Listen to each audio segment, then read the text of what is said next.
اسلام آباد میں corona virus کا پھیلاؤ جاری ہے۔ مزید علاقے سیل کرنے کا فیصلہ کیا گیا ہے۔ کرونا کیسز سامنے آنے پر غوری ٹاؤن کے 7 فیس سیل کرنے کا فیصلہ کیا گیا۔ ذرائع کے مطابق غوری ٹاؤن کے علاقوں کو 9 روز کے لیے بند کر دیا جائے گا،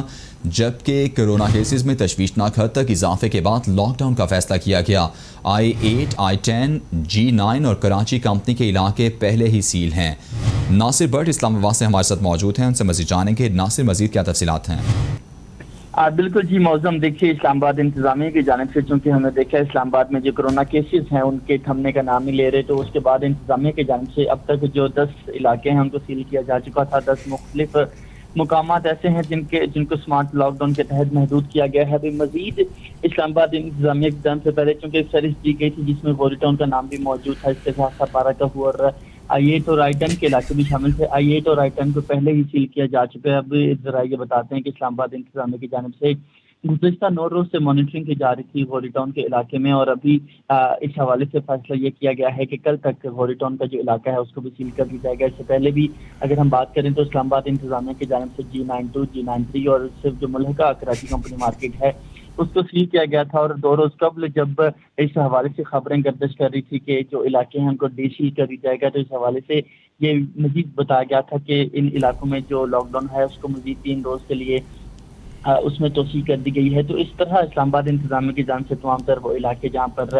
کرونا کیسز جو ہیں وہ 200 پلس جو موصول ہوتے ہیں تو وہاں پر باقاعدہ لاک ڈاؤن کیا جاتا ہے، اور ابھی بھی مزید اس حوالے سے جو ٹیسٹنگ، ٹریسنگ اور کوارنٹائن کی پالیسی ہے اس کے تحت باقاعدہ اقدامات کیے جا رہے ہیں۔ اچھا ناصر بٹ، یہ بتائیے گا اس سے قبل بھی اسلام آباد کے کئی علاقے سیل کیے گئے تھے، تو کیا انتظامیہ کی جانب سے کیا کہا جا رہا ہے؟ کیا کوئی خاطر خواہ اس کے نتائج حوصلہ افزا مل رہے ہیں؟ دیکھیے اگر ہم ملک بھر میں بھی اگر ہم بات کرتے ہیں، بیکاز NCOC کی جانب سے باقاعدہ ملک بھر میں ہدایات جاری کی گئی ہیں، اسلام آباد سمیت گلگت بلتستان، آزاد کشمیر، چاروں صوبوں میں لاک ڈاؤن کیا جا رہا ہے، مختلف مقامات کو سیل کیا گیا ہے۔ تو اگر ہم گزشتہ ایک ہفتے سے اگر ہم جو متاثرہ کیسز کی بات کرتے ہیں تو اس میں خاطر خواہ اضافہ دیکھنے میں آیا۔ ایک دن تھا جب جو تعداد تھی وہ 6800 تک پہنچ چکی تھی، لیکن اگر ہم کل سے اب تک کی بات کرتے ہیں تو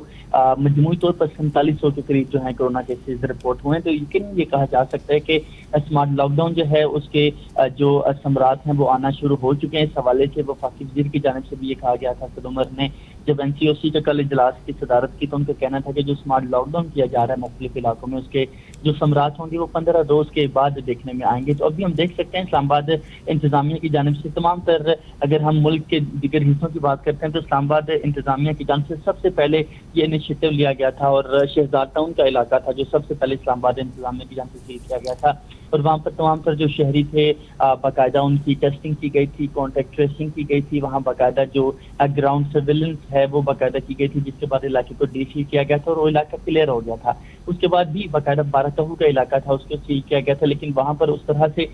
جو کیسز سے ختم نہ ہو سکے تو دوبارہ سے یہ مزید امکانات ظاہر کیے جا رہے ہیں کہ دوبارہ سے بھی بارہکہو کا علاقہ جو ہے وہ سیل کیا جا سکتا ہے۔ لیکن اگر ہم تاحال بات کریں تو جو I-8، 2 اور 3 کا علاقہ ہے، اسی طرح جو I-10 کے 2 سیکٹرز ہیں، اسی طرح اگر ہم بات کریں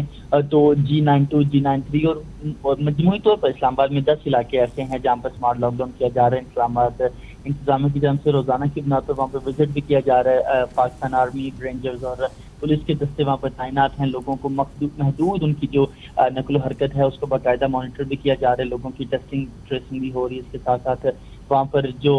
دیگر مسائل ہیں اس کو بھی حل کیا جا رہا ہے۔ جی اچھا ناصر، یہ بھی بتائیے کہ جیسے آپ نے کہا کہ وہاں پر رینجز بھی تعینات ہے، تو کتنا زیادہ اب عمل درآمد ہو رہا ہے؟ چونکہ اس سے پہلے یہی اطلاعات آتی تھیں کہ وہاں پر جو ہے SOPs کی خلاف ورزی کی جاتی ہے، SOPs پر کتنا زیادہ عمل درآمد کروایا جا رہا ہے؟ دوسرا یہ بتائیے کہ جو لاک ڈاؤن کیا گیا ہے، ظاہری بات ہے کہ لوگوں نے باہر نکلنا ہوتا ہے، ضروری اشیاء لینی ہوتی ہیں، اس حوالے سے کس طرح کے SOPs جاری کیے گئے ہیں ان علاقوں میں؟ دیکھیے اس حوالے سے اسلام آباد انتظامیہ کی ایک اور کاوش جو ہے جس کو یہاں پر بتانا ضروری ہے کہ اسلام آباد انتظامیہ کی جانب سے جو آن لائن گروسری ہے اس کا بھی انیشیٹو لیا گیا تھا۔ جو لوگ گھر میں محصور ہیں، گھر میں اسپیشلی ان علاقوں میں جہاں پر لاک ڈاؤن ہے وہاں پر وہ گھر میں بھی گروسری جو ہے وہ منگوا سکیں گے اور آن لائن جو شاپنگ ہے وہ کر سکیں گے۔ اس کے ساتھ ساتھ جو مخصوص علاقے ہیں وہاں پر جو مراکز ہیں وہاں پر جو ضروریات زندگی کی بالکل جو اہم اشیاء ہیں ان کی خریداری کے لیے باقاعدہ اجازت دی جاتی ہے. اس کے ساتھ ساتھ دکانوں پر جو سوشل ڈسٹینسنگ کے حوالے سے جو ایس او پیز ہیں ان پر بھی عمل درآمد کیا جا رہا ہے. سب سے جو اہم بات ہے ان تمام علاقوں میں نکلنے والے، کیونکہ یقیناً اس حوالے سے تو ہم نے دیکھا ہے 2 روز قبل اسلام آباد انتظامیہ کی جانب سے دفعہ 144 کا نفاذ کیا گیا تھا، اور جس کے بعد شہر میں بغیر ماسک کے پھرنا یقیناً ایک جرم تھا. لیکن اگر ہم لاک ڈاؤن والے علاقوں کی بات کرتے ہیں تو وہاں پر باقاعدہ سختی اس معاملے میں دیکھی گئی ہے، جہاں پر لوگوں کو آپس میں سوشل ڈسٹینسنگ کے حوالے سے آگاہی دی جاتی ہے. اس کے ساتھ ساتھ ماسک پہننا انتہائی لازم ہے. اسی طرح اگر ہم جو وہاں پر مراکز موجود ہیں، کیونکہ اسلام آباد کے مختلف سیکٹرز میں جو مراکز تھے ان کو بھی سیل کیا گیا تھا، لیکن جو مراکز میں موجود ضروری اشیاء زندگی کی دکانیں ہیں ان کو کھولنے کی اجازت دی گئی ہے. شام 7 بجے تک باقاعدہ ٹائم ہوتا ہے، اور ایس او پیز کو فالو کرتے ہوئے ہی لوگوں کو مخصوص اوقات میں گھر سے نکلنے کی اجازت ہوتی ہے اور لوگ شاپنگ کے بعد گھروں کو واپس جا سکتے ہیں. جی ٹھیک ہے، بہت شکریہ ناصر بٹ، آپ نے تفصیلاً آگاہ کیا.